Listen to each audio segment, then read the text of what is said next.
Al-Jafari renewed Syria's commitment to its agreement with the OPCW, calling for putting pressure on terrorists to guarantee the non-targeting of convoys carrying toxic chemicals.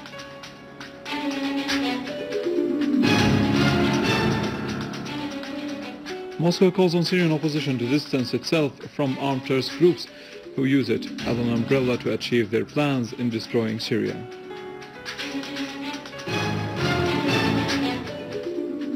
And the Syrian Arab Army continues its national duty in pursuing the armed terrorist groups, having successful military operations against terrorist hideouts.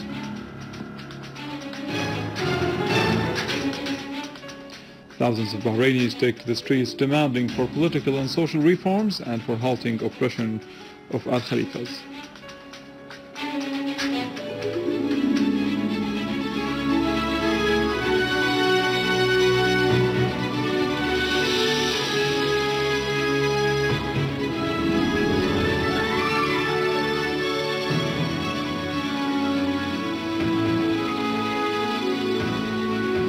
Good afternoon, this is news in English from the Syrian Arab Television in Damascus, and we start from New York, where Syria's permanent representative at the United Nations, Dr. Bashar Jafari, affirmed that France is not neutral towards the situation in Syria, as the French understanding of the region's policy is built throughout history on the sectarian and fragmentation logic. A closer look in the following.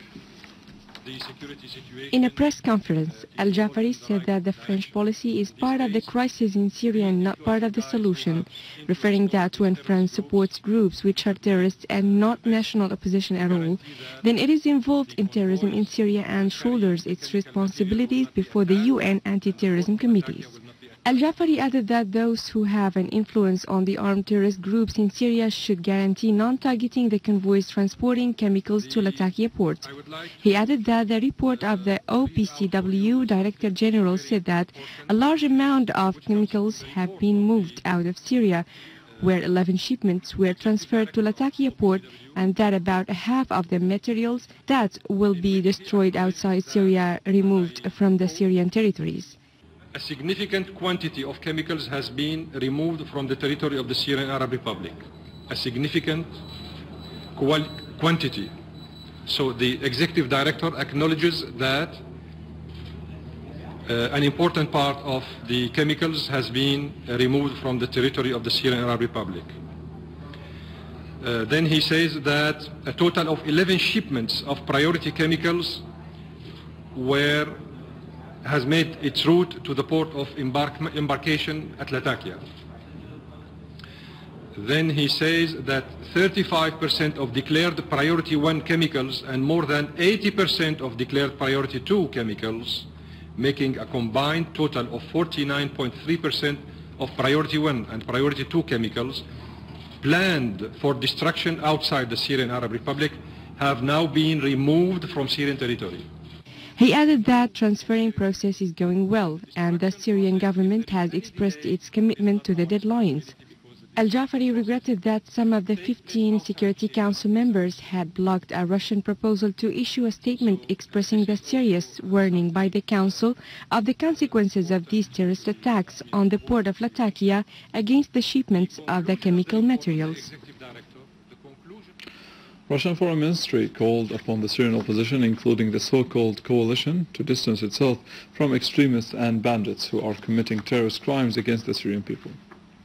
In a statement posted on the ministry's website, the ministry said that the politicians must not allow the terrorists and those who support them to use them as an umbrella to achieve their plans in destroying Syria and turning it into a foothold for them. The statement added that the situation in Syria is extremely tense, as the innocent civilians die every day due to the terrorist acts perpetrated by the illegal armed groups like Jabhat al-Nusra, the Islamic State in Iraq and the Sham, and the Islamic Front linked to Al-Qaeda. Going to our field developments, a military source said that a Syrian army unit thwarted an armed terrorist group's infiltration attempt into a military checkpoint surrounding Kaag city in northern countryside in Lattakia. The source added that the army unit eliminated a number of the terrorist group's members and seized their weapons, including rifles, machine guns, and rocket launchers. Units of the Syrian Arab Army continue their national duty in pursuing the armed terrorist groups, having successful military operations against terrorist hideouts and destroying their criminal equipment. Army units launched wide military operation against terrorists in Aleppo city, inflicting heavy losses upon them in several villages, towns, and neighborhoods in the city.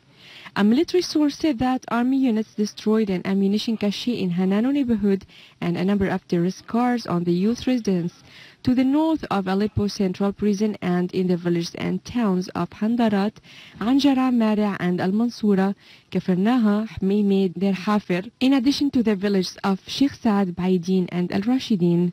The source added that army units confronted an attempt of an armed terrorist group from a Sheikh Khadr Park into Sulaiman al-Halabi neighborhood, killing many terrorists and injuring others, while another army unit destroyed a vehicle equipped with a heavy machine gun in the bushes of Khan al-Asal, killing many terrorists.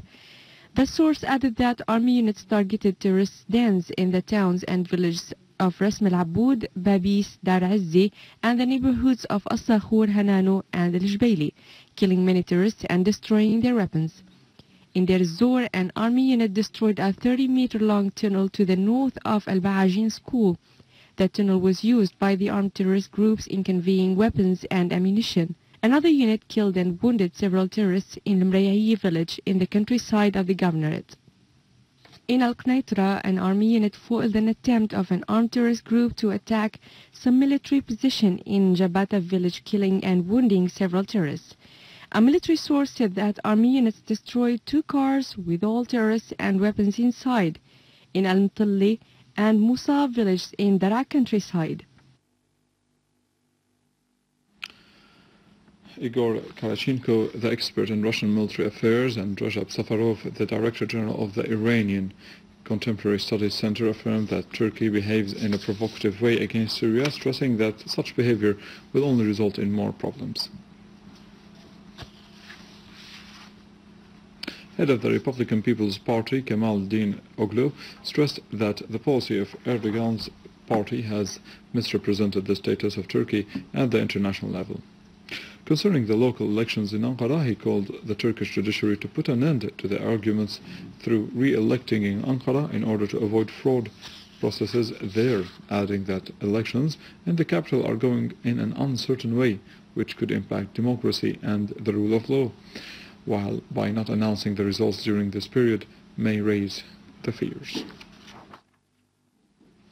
Thousands of Bahrainis demonstrated near the capital, Al-Manama, demanding political and social reforms, in addition to stopping the repressive measures by Al-Khalifas. These coincided with the presence of the international media during the Formula One races, while the demonstrators aimed at delivering their message to the whole world. Moreover, sources said that thousands of people demonstrated in Al-Badi street near the capital in response to the Bahraini opposition calls, as demonstrators held Bahraini flags and photos of detainees arrested for demonstrating against the regime of Al-Khalifa. With this, we come to the end of our news for today. Thank you for watching. For more details about Syria and the region, and to view this bulletin again, you can always visit our website in English, www.syriaonline.sy. Now, the latest in business and market news with Nariman Qassam, but after a short break.